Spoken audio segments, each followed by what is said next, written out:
L'après-midi où je suis rentré très tard à la maison, je suis rentré aussi à la maison par des chemins que je ne connaissais pas. Et le brouillard m'empêchait de voir au loin le tout petit hameau de 3 maisons qu'était le cousin. Car obligatoirement le soir, il y avait une lampe qui brûlait quelque part.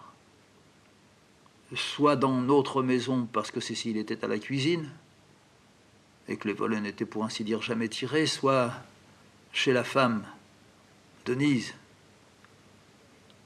qui était en train de traire ses vaches, qui laissait la lumière éclairée à l'extérieur, soit à l'autre maison aussi, pour les mêmes raisons, les mêmes travaux. Mais le brouillard avait, dans son épaisseur, fait un peu barrage. Il fallait que je m'approche beaucoup plus près pour commencer à entrevoir une petite brillance à l'intérieur de ce nuage bas. Alors j'avançais, je sentais que j'étais en train de me perdre. C'était pas... J'allais tôt ou tard tomber sur un sentier un peu mieux tracé, sur une petite route même empierrée ou goudronnée. Route goudronnée, ça mène toujours quelque part.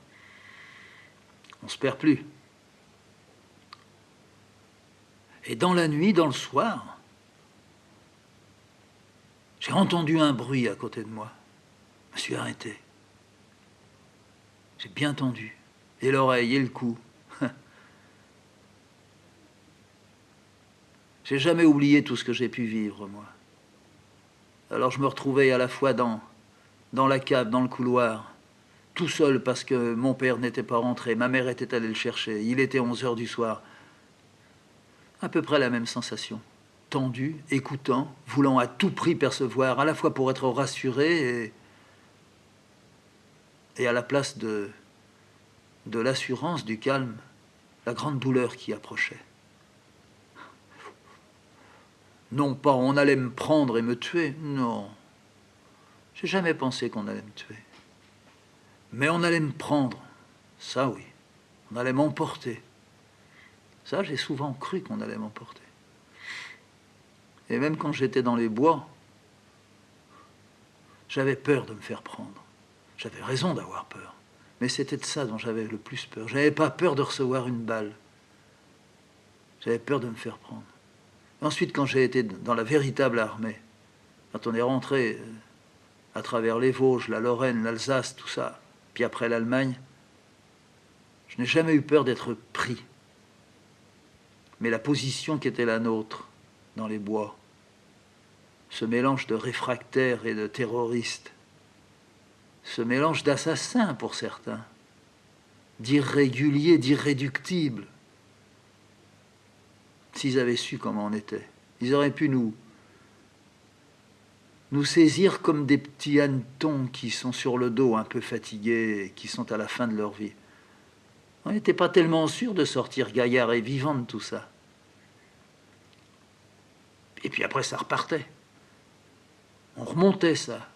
Mais il y avait de grands moments d'abattement.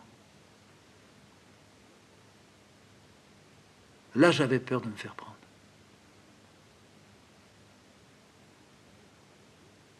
Si j'avais vu bouger, j'aurais tiré.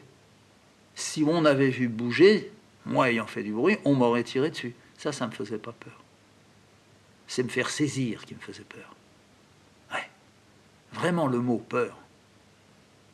Et enfant, déjà, j'avais peur qu'on me saisisse. Et même encore maintenant. J'aime pas qu'on me prenne par le bras. Même si c'est pour me dire « Ah, bonjour, tu ne me reconnais pas », j'aime pas qu'on me tienne par le bras.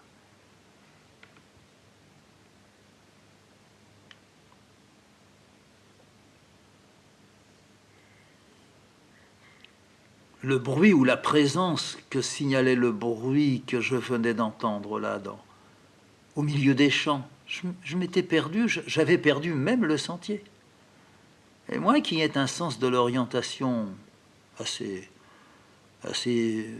vif, assez clair, dans la nuit, dans le brouillard, au milieu des prés, passant de barrière en barrière.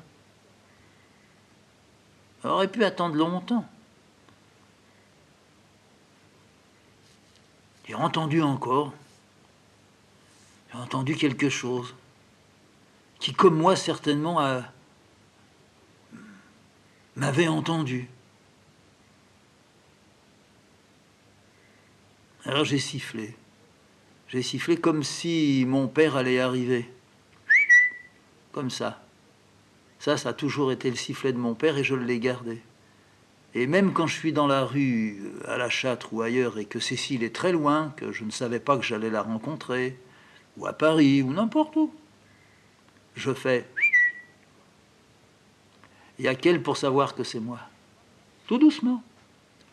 Pas d'une façon vulgaire. Mais je voudrais pas faire « Oh oh !» J'aimerais pas ça. Alors je fais... Ça, c'est mon père s'annonçant quand il arrivait. C'est mon père au loin qui voyait ma mère. Ça devait vouloir dire Jeannette, je suppose, je sais pas. Après, c'était moi. Kiki. Et puis moi, Kiki, j'en ai fait autant.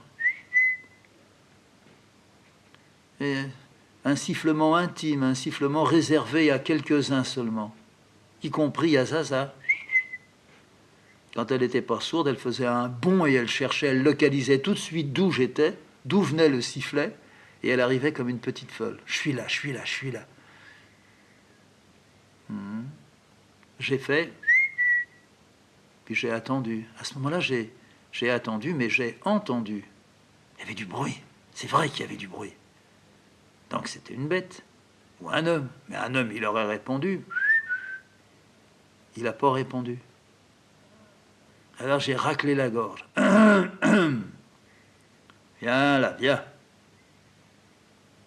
Puis j'ai attendu encore. Et j'ai entendu bouger encore un coup. Je dis, mais c'est peut-être des vaches qui sont dans ces champs. Or, c'était pas la saison où on les laissait dans les champs. C'était déjà un peu trop avancé. Dans cette période d'humide, ça leur donnait quelquefois des maladies de sabot. Donc, c'était pas une vache. Pas du tout penser qu'il s'agissait d'une grosse bête. Et tout à coup, je me suis trouvé, pour ainsi dire, nez à nez avec un cheval immense, à croire que j'étais en train de rêver. Là, on s'est vu. La nuit était pourtant là, il y avait encore le brouillard, mais on était museau à museau. Il me regardait.